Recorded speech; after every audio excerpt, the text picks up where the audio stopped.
రాబోయే ఎన్నికలకు సంబంధించి ఏపీ విషయంలో బీజేపీ అగ్రనేతలు ప్లాన్ బి అమలు చేయాలని యోచిస్తున్నట్లు సమాచారం. టీడీపీ జనసేన కూటమిగా సీట్ల సర్దుబాటు చేసుకుంటున్నారు. ఇప్పటికే 99 నియోజకవర్గాల్లో అభ్యర్థులను చంద్రబాబు నాయుడు, పవన్ కళ్యాణ్ ప్రకటించారు.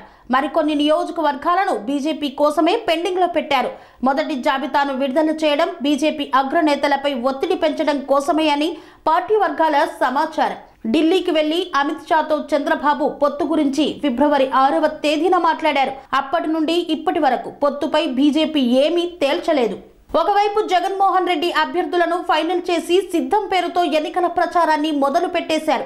ఇంకోవైపు పొత్తు విషయంలో బీజేపీ ఏ నిర్ణయం తీసుకుంటుందో తెలియక టీడీపీ జనసేన సీట్ల సర్దుబాటు చేసుకోలేకపోయాయి.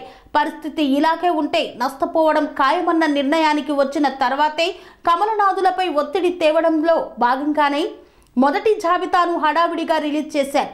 అయితే ఇదే విషయాన్ని బీజేపీ అగ్రనేతలు అడ్వాంటేజ్ తీసుకోవాలని అనుకున్నారట. మొదటి జాబితా రిలీజ్ విషయం నేపథ్యంలోనే ప్లాన్ బి అమలు చేయాలని డిసైడ్ అయినట్లు సమాచారం. ఇంతకీ ప్లాన్ బి ఏంటంటే టీడీపీతో పొత్తు పెట్టుకుంటే మహా అయితే 15 సీట్లు రావచ్చు. అందులో బీజేపీ ఎన్ని గెలుస్తుందో కూడా తెలియదు. ఈ మాత్రం దానికి టీడీపీతో పొత్తు పెట్టుకునే కన్నా ఒంటరిగానే పోటీ చేసే విషయాన్ని సీరియస్ గా ఆలోచిస్తోంది. వైసీపీ టీడీపీలో టికెట్లు రాని అసంతృప్త నేతలను పార్టీలోకి చేర్చుకుంటే బాగుంటుందనే నిర్ణయానికి కూడా వచ్చిందట.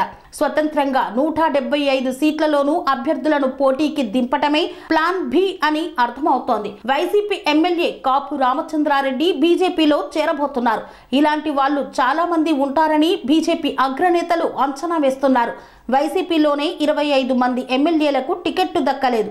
అలాగే టీడీపీలో కనీసం 50 మంది సీనియర్లకు టికెట్లు రావటం లేదు. ఇక జనసేనలో టికెట్లు ఆశించిన చాలా నియోజకవర్గాల్లో భంగపడ్డారు. ఎందుకంటే జనసేన పోటీ చేస్తున్నదే 24 నియోజకవర్గాల్లో. కాబట్టి వైసీపీ, టీడీపీ, జనసేన నుండి బలమైన సీనియర్లను చేర్చుకొని టికెట్లిస్తే ఖచ్చితంగా ప్రత్యర్థి పార్టీలకు మంచి పోటీ ఇవ్వొచ్చని అగ్రనేతలు ఆలోచిస్తున్నారట. మరి చివరకు ఏం జరుగుతుందో వేచి చూడాలి. శ్రీ అవధూతాశ్రమము, బోధానంద సత్యారామూర్తి ఆర్యుల గోసేవాశ్రమము మరియు వృద్ధాశ్రమము పడాల. ఆశ్రమములో గోసేవ, గోవుల దానము స్వీకరించుట, మీ నవగ్రహ దోషములు పోవుటకు గోపూజ చేయబడును. మూలికా వైద్యము, గోపంచగవ్య వైద్యము చేయబడును. యంత్రములు, తావీదులు ఇవ్వబడును. శాంతి హోమములు చేయబడును. మీ ఆత్మీయుల పుట్టినరోజు, పెళ్లి రోజు మరియు వర్ధంతి వంటి ముఖ్యమైన దినములలో గోసేవ లేదా అన్నదానం చేయదలిచిన వారు సంప్రదించండి. మా వృద్ధాశ్రమంలో ఖాళీలు కలవు. చేరదలిచిన వారు సంప్రదించండి.